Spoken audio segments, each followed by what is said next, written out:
All right, welcome everybody to the second episode of Christian Sports Talk podcast. Today I'm just going to be talking about some Monday Night Football, college football playoff predictions, and a couple of crazy stories I saw today, like the Stephon Diggs story and his brother getting cut the same day, and some players sitting. And there's another random topic I wanted to talk about too, which is the college basketball, how it's looking right now. I mean, it's in a bad state, and I love college basketball. So I thought it was kind of interesting compared to other sports. But yeah, to start off on Monday Night Football, that was kind of very surprising. If you watched my episode yesterday, I thought the Rams were gonna absolutely blow out the Falcons. Um, their defense, the Falcons defense showed up. I mean, three interceptions for Stafford. Um, yeah, that was not a good look for him. He definitely lost the MVP race yesterday. Um, and Drake May is probably going to win it now, which as a Patriots fan, I do not like.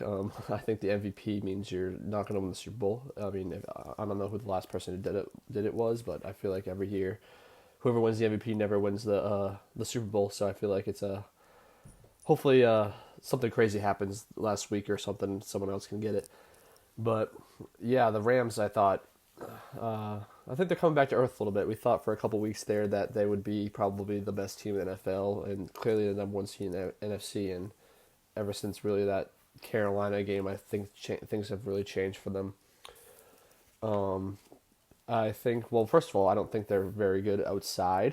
The Philly game last year, they had a chance in. That was outside. If you guys remember, it was like snowing and cold, and I mean Stafford and them played well, and Puka Nacua played well, but I don't know. I guess we'll see what happens, and if they have to go on the road, I think in the elements. I don't think. I mean, it's so hard with Stafford because he's having this good year where he's not turning over the ball a lot, and I think old Stafford has kind of come out recently a little bit, especially with the three interceptions. But I still trust him to win a game in the fourth quarter. But their defense, the Rams' defense, is not as good as we thought it was going to be. Especially to start off the year, we thought they were going to be one of the best defenses in the league, and they just slowly have declined. And their secondary is just terrible, terrible, terrible, terrible. And but their defensive line, like Jared Verse, is great.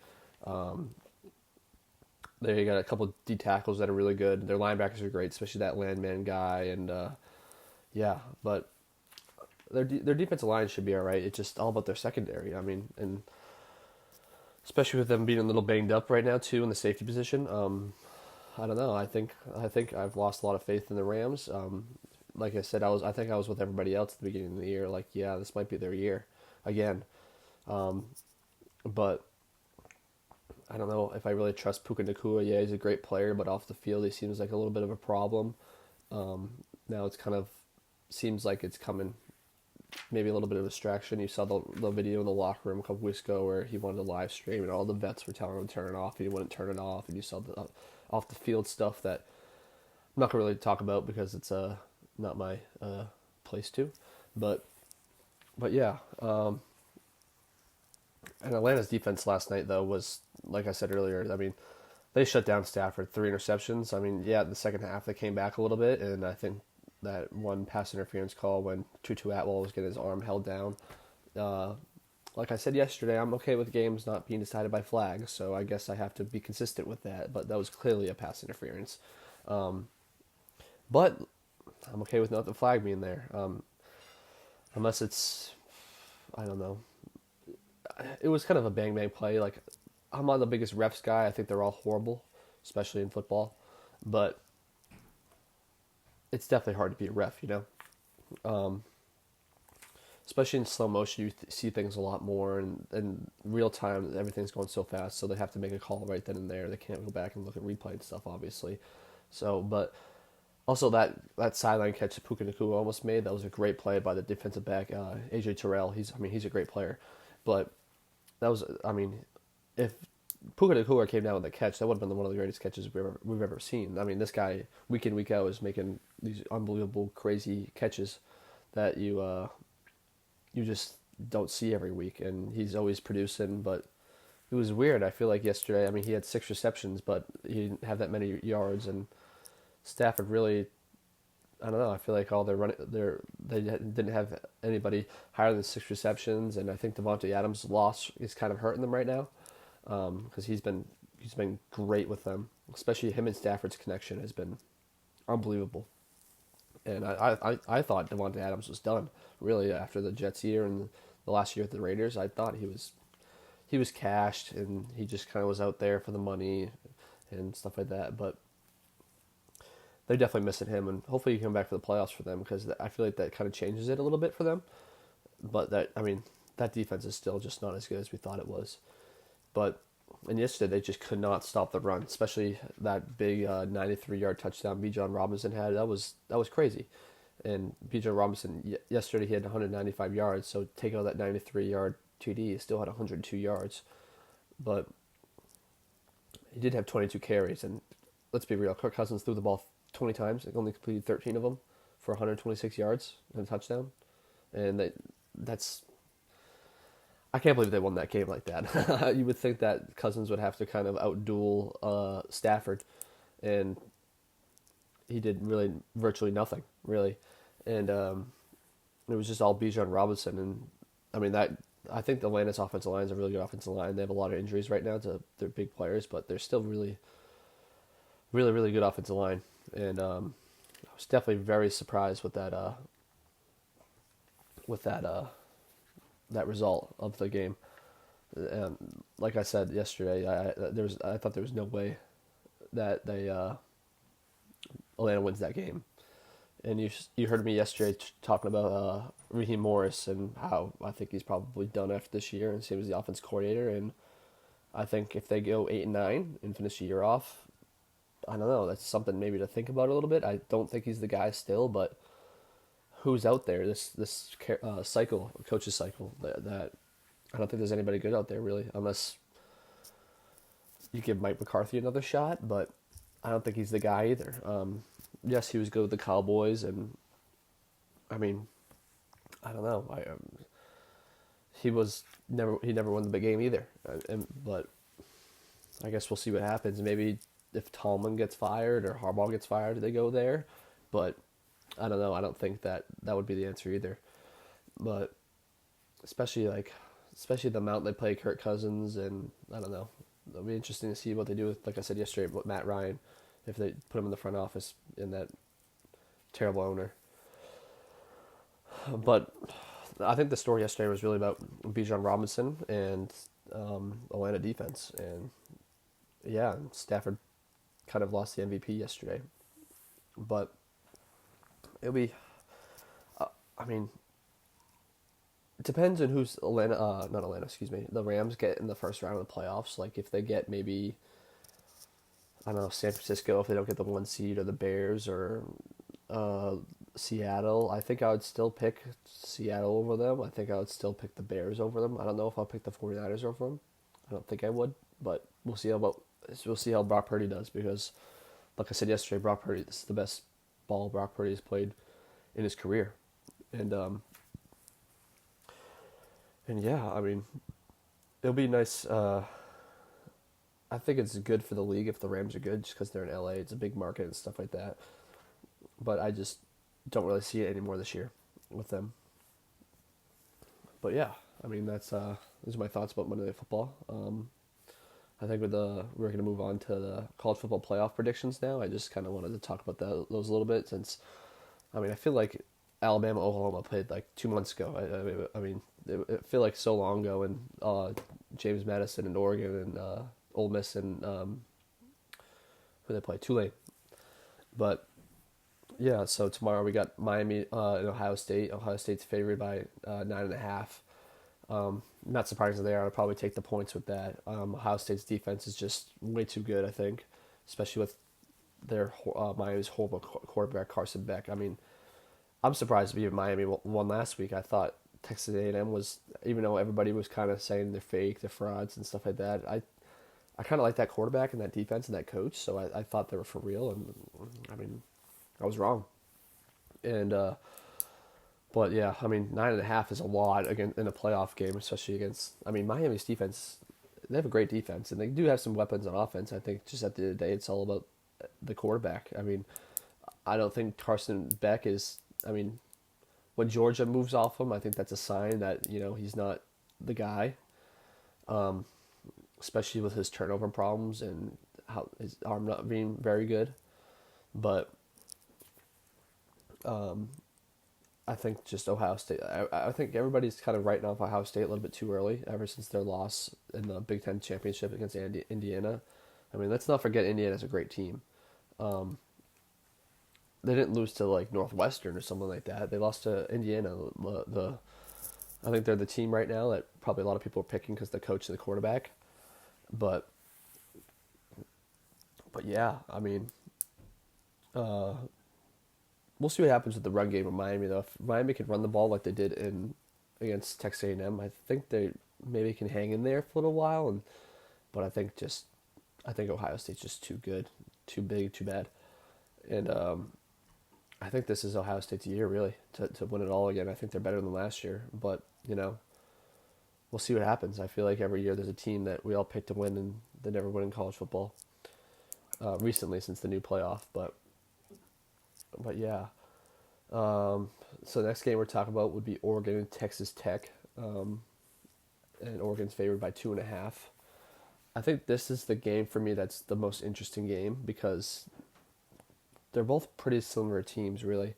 Both big defenses, big defenses, especially their defensive lines. I mean, especially with Dan Lanning on the Oregon side, he knows how to coach them very, very well. Texas Tech, they're all about defense, but I mean, their only question right now is how they can perform on offense.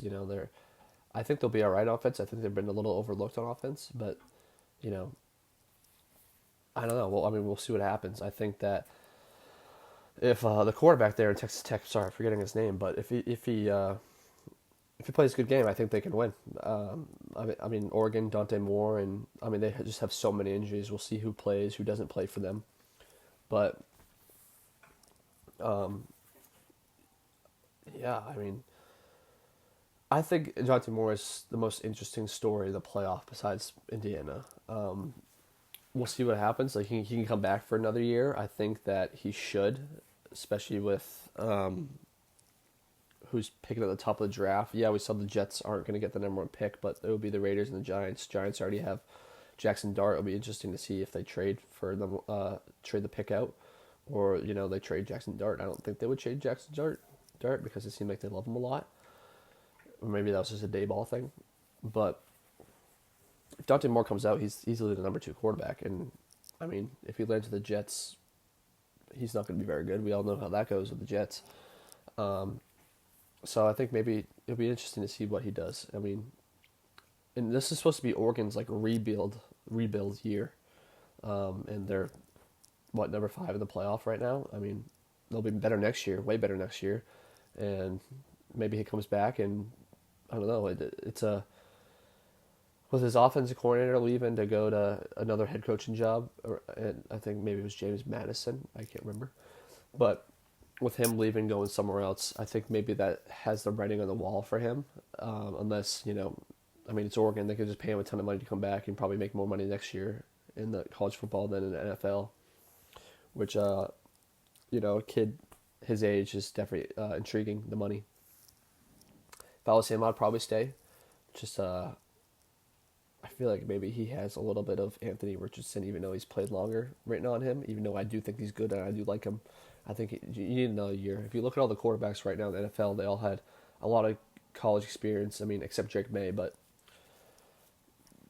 I think he's different than everybody else. But like everybody else, they've had a ton of experience and they've instantly played good when they go to the NFL. Like Jaden Daniels, and look at McCarthy and May, and McCarthy can't stay healthy, but who knows? Maybe he can play a little bit. I don't think he can. And Drake May needed a lot of time, especially last year and the beginning of this year. And now look at him. And I think experience for these college guys is just that's all you need is experience, more experience. And but yeah, I mean, he's the second most interesting storyline to me in the playoff to see how. I mean, if they're one and done, and then he doesn't have a good game, I think maybe he might have to come back, and his stock would drop in the draft if he goes to the draft. But I don't know. I don't know. We'll see what happens to that. If I had to pick, I would probably pick. I mean, the 2.5 favorite by Oregon is pretty spot on. I think it's going to be a close game like that. Maybe two, like a field goal game. I would probably have to pick Oregon, even though Texas Tech. I think if they win, they could. If they win this game, they could win it all. I think. Um, but I don't know. Like, this is the hardest game to pick for me. I would probably pick Oregon if they're healthy. If they're not healthy, I don't think they'll win. Like, their defense will be too much for Oregon, but but yeah, I mean that's my favorite game in the playoff the rest of the way until the next round. Obviously, we'll see the matchups, but and then the next game we got here is Alabama and Indiana, and Indiana's favored by 7, and I mean this game. I don't think Bama. I want to say Bama has a chance because you never know with Alabama, even under DeBoer. Even though everybody's not the biggest fan of him, still think he's a good coach. I think just the South has way too much noise and stress down there. If you lose a game or two, they want to get rid of you. But I think that Indiana, I wouldn't be surprised if Indiana lost, but I do think Indiana will cover and win by 7 and definitely win. I think Cignetti is definitely just too good of a coach. I think Mendoza's too good right now. Alabama can't run the ball at all. I don't trust Ty Simpson really that much. I mean, everybody at the beginning of the year was saying, "Oh, he could be a first round pick." First round. I mean, if it wasn't for quarterback inflation, this guy would probably be a second and third round pick, and all these teams wouldn't be reaching it for him. But he's another guy I'm pretty sure who can come back, and if I was him, I would definitely come back unless Alabama has somebody waiting in line behind him that they'll definitely play because it's Alabama. I feel like they always have somebody at quarterback waiting to play. But yeah, I think that Indiana's defense is just too good too. I mean, they did have a big injury, that weird freak injury where the guy in Indiana was celebrating to the fans and he jumped up, gave somebody a high five, and came down and he broke his leg, or it was either his leg or his ankle. And I mean, he was a great player too. Kamara, I think his name was, and yeah. And they have some injuries on offense. Some of Mendoza's receivers are hurt. Like Cooper, the guy who made the crazy catch in Penn State game at the end of the game, he's hurt too. And they're another team if they're healthy that I think that they win this game comfortably. But if they're not healthy, I think they still cover at least by touchdown. Yeah, and I think they'll play the winner of Oregon Texas Tech next week. So that would be a very very interesting game. I mean that's probably would be the best game next week. But yeah, I mean, be interesting to see how Mendoza and Cignetti play with the lights on because we saw how they played last year. I mean, they got killed and the score was a lot closer than it looked. But I mean, Indiana had no chance in that game last year against Notre Dame. And yes, Notre Dame made it to the national championship this year. But do we really think they were that good last year? I don't think so. But yeah, I got Indiana by 7. For the next game is Ole Miss and Georgia, and Georgia's favored by 6.5, and I think that's a generous line because I don't think Ole Miss has a chance. I think there's just way too much noise. Everybody knew they would win last round because it's Tulane. They already beat them a bunch earlier in the year, but I like the quarterback at Ole Miss. I do. I mean, he's trying to get a 6th year granted for him, which is a problem in the NCAA. I think that he can even apply for that, and I wouldn't be surprised if he got it and transferred to LSU to be back with Lane. But I mean, something that's bothering me as a Patriots fan is Ole Miss has Joe Judge on their staff, and I think if you have Joe Judge on your staff, you have no chance. But Ole Miss, their defense is just way too bad. They can't stop Georgia. Especially remember that game in the beginning of the year where Ole Miss had this big lead and Georgia came all the way back and won. I wouldn't be surprised if this time Georgia just killed them from the start. I don't really love the quarterback on Georgia, but I mean they picked him over Carson Beck, and I've seen him play in these crazy games against Tennessee and Ole Miss and that Alabama game, the second one in the SEC championship. And I mean he's played great. I can't deny it. He's a good quarterback. I just don't really trust them and believe in them, I guess. But it's a Kirby Smart team. I wouldn't be surprised if they won it all. Their defense at the beginning of the year was kind of struggling a little bit, and I feel like they've kind of settled in and then have come back to their own of being a great defense. But I think the Georgia 6.5 favorite is generous. I wouldn't be surprised if it was a 17-point game at the end of the game, and Georgia just runs the ball right over them. I mean, Georgia, like I said, I wouldn't be surprised if they won it all. I think this year's playoff has a lot of teams that could win it all, and I think it's wide open. But I think Georgia, Ohio State, just have the guys that their teams don't. I mean, it'd be great to see if Ohio State and Georgia played against each other, who would win. But you never know in the playoff. Like I said earlier, like last year, Oregon got killed in the first round. They're number 1 seed, or the second round, whatever they had their first round bye. And they lost to Ohio State, which ended up winning it all. But yeah, I mean, definitely got Georgia by a lot here, probably 17 points, 14, somewhere in that range. And then I think they play the winner of Ohio State in Miami next round, which would be a great game. But yeah, and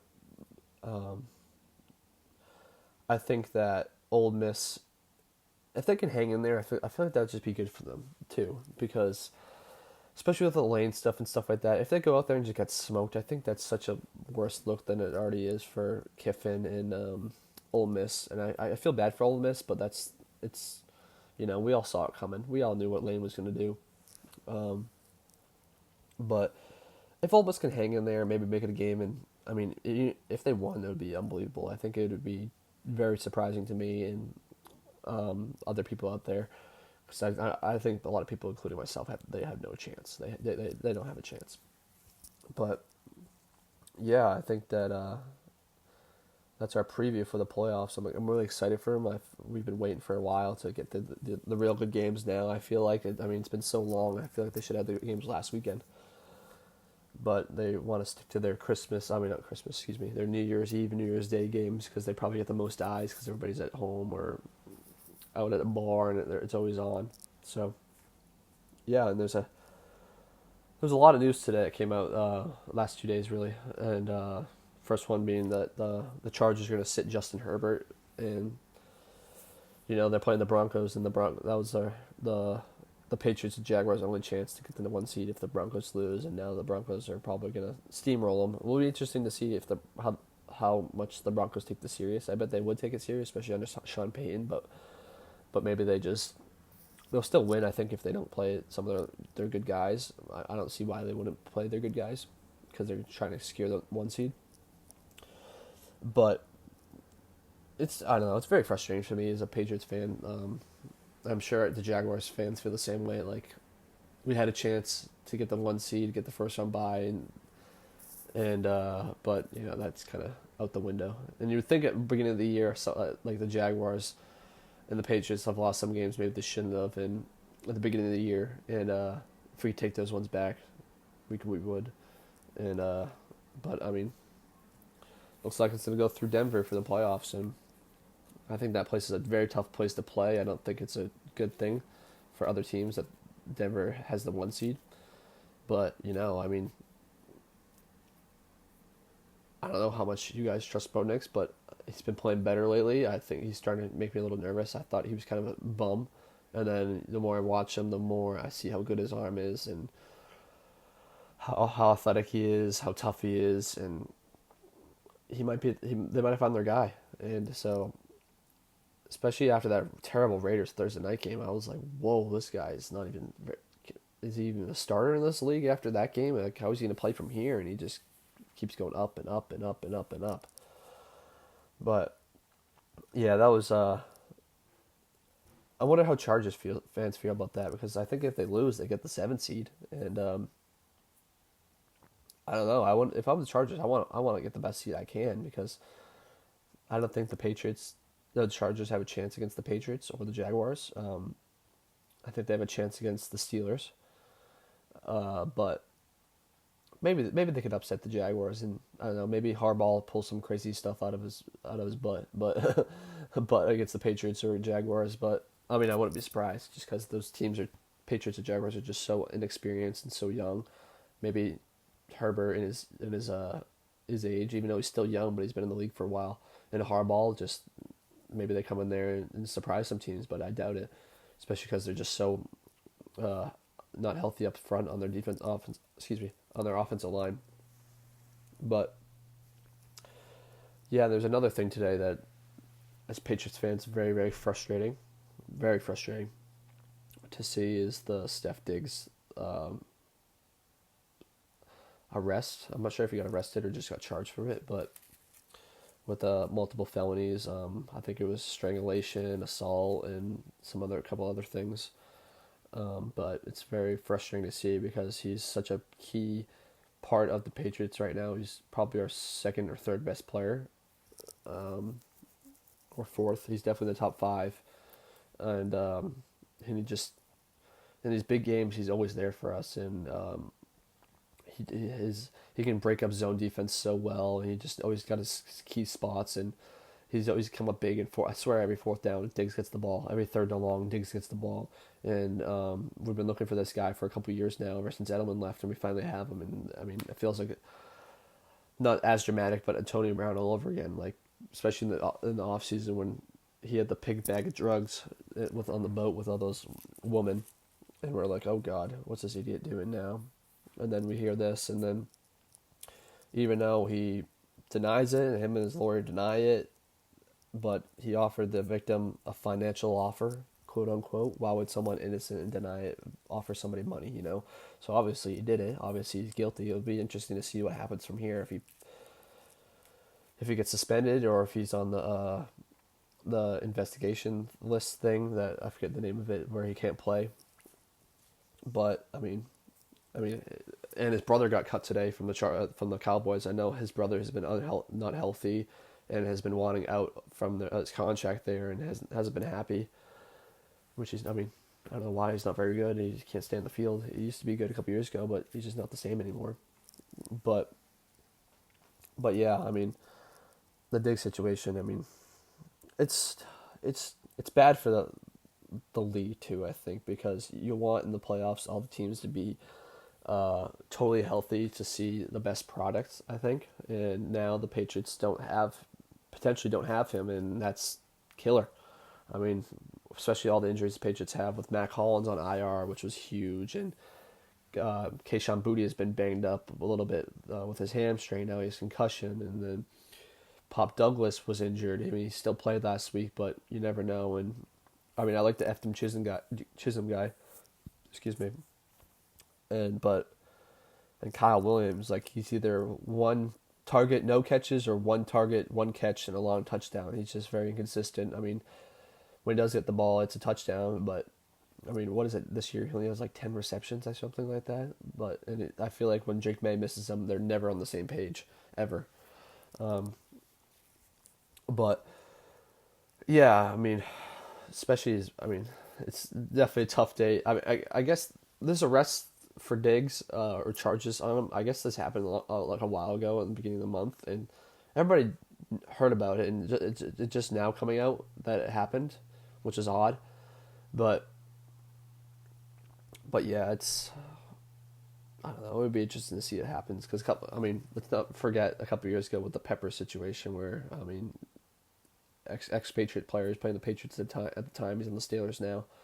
Was a great player for the Patriots. I'm not really sure how he's doing now with the Steelers, but great Patriot player. I want to say good Patriot player, and his wife or girlfriend or something like that had all these false allegations against him just to get some extra money and stuff like that from him, and it was tough to see, especially because he couldn't play, and you know, as a human, you kind of, you know, I mean, as a human, you kind of feel bad for him, but you know, maybe, I don't know. You never know with these things. I don't always like to have conclusions on them, except for this one. Diggs obviously did something if he's offering the guy money, even though he said he didn't do anything. But we'll see what happens, what lawyer gets, because you saw a couple of years ago the Jack Jones situation where he brought 2 loaded guns into Logan Airport in Boston and somehow didn't get any charges against him, and which was crazy. If he gets the crazy lawyer, I forget her name, but she's scary, and she's your pure Boston white trash lady yelling, screaming all the time. And it'll be interesting to see if that's his lawyer, but it'll be good for TV. But yeah, there was one random thing I wanted to hit on here, and I'm a big college basketball fan. College basketball is definitely my second sport. I like it more than college football. I like it more than NBA, MLB, NHL. I like it more than anything, and I think it's, even though it's the league right now is having some problems, um, and it's just changing so much. I think I'll always follow it, especially here in Nebraska. I'm a big Creighton and Nebraska basketball fan. It's like our pro sports here. It's great to follow. It's fun, and there's always good stories around college basketball, especially even when March Madness comes around, which is my favorite time of year, other than the football playoffs. But it is unbelievable and mind-numbing that you can be a pro basketball player and come back and play in college basketball. There's this guy that got committed to Baylor. He got drafted in the first round, 2023, and he's coming back and playing for Baylor. How is that allowed? How he got drafted in the first round in 2023? That shouldn't be allowed ever. Not in any sport, including basketball. The guy left school, was a pro basketball player, and came back. And this is not the first case. There's been other guys. This one's just the big one because this guy was a first round pick. There hasn't been a first round pick yet. These guys have come back to school, either been G League players or international players. But how is this allowed? That's a disgrace. It's breaking the game. You see all these coaches like Pitino saying he's been the college basketball world for 45 years or 30 years, whatever he said, and this is not the sport he came into. And you see Tom Izzo, I mean, saying, like he doesn't support this at all, but it's like the rules, and he has to go against what he believes in to be able to compete. And Scott Drew, the coach on Baylor that took back the guy, was like, I don't want to do this either, but the rules are the rules, and I want to win. And you look at USC too. USC at the end of the fall winter semester, they can have players come in. So he had someone transfer from Robert Morris and come in mid season, and you have these international players coming in mid season, and unheard of things that shouldn't be allowed. And college basketball and college football, you should only have your transfer portal. You should have it right after March Madness, where everybody can enter the portal, and you have a deadline of when people can commit. Make it, I don't know, I don't care if it's all the way up to the first tip of the season. I don't care. In season, you should have the team you have. This isn't the pros where you can trade people and sign people. That's the best thing about it, in my opinion. Yes, everybody loves the big trades in NBA and stuff like that, but especially with NIL now, it's crazy. I mean, I'm for NIL. I think it helps the product a lot because you've got these players that, you got these players who probably wouldn't do that good in the NBA, can stay longer in school and make more money. I think that's great for the kid. I think that's great for the product. I think that's great for everybody. Great for the school because they can keep that great player, like I don't know, like JT Toppin at Texas Tech, but that is just it's like mind numbing. Like it's hard to put words in for me because it's like, how is this allowed? When you heard about it, like in the summer, it was like, okay, it's going to be like these small players that can't go pro or can't get drafted or something like that. And then you hear about this guy that used to be a first round pick in 2023. Like that's crazy. That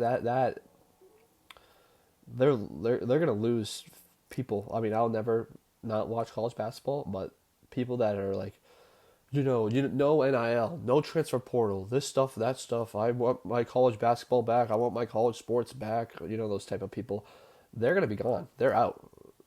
I mean, they're going to lose money from that, especially with them expanding March Madness now. And I think everybody's against that except the big TV guys that want more TV time and more money and stuff like that, which is, at the end of the day, that's what it's for. It's not for, no matter what NCAA tells you, it's for more teams to be involved. It's for everybody to get involved. We want more teams to get more exposure that are little schools and stuff like that. No, that's not true. They just want more money in their pockets at the end of the day.